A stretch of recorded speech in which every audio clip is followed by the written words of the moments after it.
และเจ้าหญิงวรรณาลังสีสุวรรณภูมิรองพญาติวงศ์เฮียนทานประธานพร้อมด้วยคณะกรรมการก่อสร้างอนุสาวรีย์แด่พระบาทสมเด็จพระเจ้ามหาสีวิตศิษบางวัฒนาเพื่อนทุกชาติที่เคารพและนับถือ1975 ปี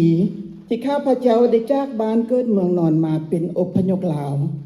จนถึงปัจจุบันยังบ่ได้ลืมเหตุการณ์ต่างๆที่เกิดขึ้นถ้าบ่เว้ามื้อนี้ก็จะบ่มีความหมายในคำว่าพัดถิ่นปี1975เป็นปีแห่งการเริ่มต้นของการเปลี่ยนแปลงในพระราชอาณาจักรลาวในวันที่9 พฤษภาคมเป็นมื้อแต่งงานของข้าพเจ้ากับอาริยะมื้อนั้นกระทรวงต่างๆองค์การการเมืองเอกชนได้ถูกทับหมางการประท้วงได้มีขึ้นในกลางเมืองของนครเวียงจันทร์วันพาให้ชาวลาวมีความย้านกลัวและแตกตื่นกันวันที่29 พฤษภาคมพระบาทสมเด็จพระเจ้ามหาสีวิตศิษบางวัฒนาได้สละพระราชบัลลังก์เพื่อความสงบสุขของปวงประชาราษฎร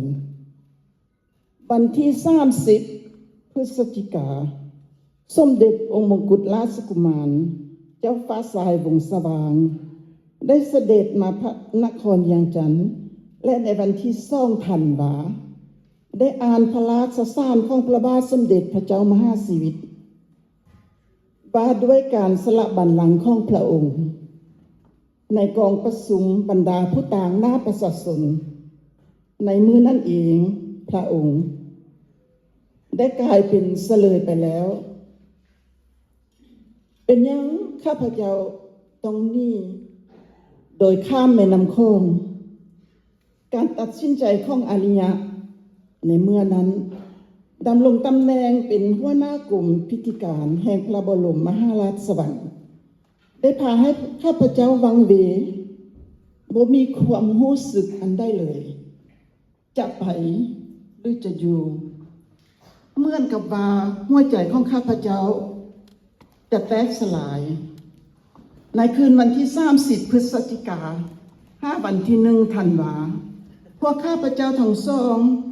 ได้ขึ้นร่วมในเรือพระที่นั่งโดยมีเสด็จเจ้าฟ้าสายสุริยวงศ์สว่างและพระสัญญาเสด็จเจ้าหญิงดาราวัลย์ได้นำพาครอบครัวข้ามแม่น้ำโขงถึงอำเภอสีเชียงใหม่ประเทศไทยในตอนเช้าของวันที่13 มกราคม 1976หมดทั้งคณะได้มาถึงปารีสด้วยความปลอดภัยโดยอาศัยเครื่องบินของบริษัทแอร์ฟรานซ์191ได้ถูกต้อนรับด้วยองค์การช่วยเหลืออพยพด้วยความมนุษยธรรมเป็นอย่างดีเมื่อนั้นมีความรู้สึกว่าตนเองให้ประเทศและการมาเป็นอพยพชาวลาวพัดถิ่นไปแล้วเช่นเดียวกันการสร้างชีวิตใหม่ของข้าพเจ้าในประเทศฝรั่งเศสเป็นบทเรียนชีวิตอันล้ำค่าและยิ่งใหญ่ที่สุดความยากลำบากความคิดฮอดบ้านพ่อและแม่สับสนไปหมดแต่ก็ไม่ได้มีการท้อถอยยังคิดเสมอว่าความมานะอดทนจะเป็นบ่อเกิดของความหวังในมื้อวันที่7 กรกฎาคม 1976ข้าพเจ้าได้ถูกรับเข้าเป็นพนักงานของบริษัทซิโตรเอนบ่ว่าแต่นายหรือเพื่อนร่วมงานได้ให้ความอดอุ่นช่วยเหลือทุกอย่างจนข้าพเจ้า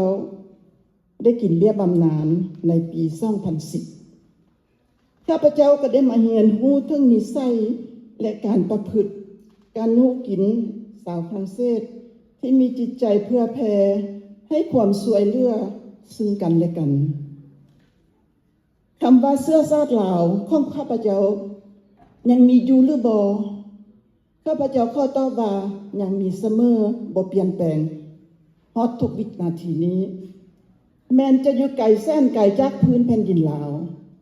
ที่บ่มีอิสรภาพคำว่าเป็นลาวยังกองอยู่หัวของข้าพเจ้าจนถึงวินาทีนี้นอกจากเลี้ยงลูก4 คนเพื่อให้ได้รับการศึกษาอย่างถาวรนอกจากเรียกการที่มีข้อบังคับข้าพเจ้าได้สละเวลาอันน้อยหนึ่งส่วนน้อยหนึ่งของข้าพเจ้าเองมาประกอบส่วนเข้าในกิจการของสมาคมสู่พระพุทธศาสนาช่วยเหลือเพื่อนพี่น้องลาวหากมีความต้องการสิ่งเหล่านี้พาให้ข้าพเจ้ามีความภาคภูมิใจที่ได้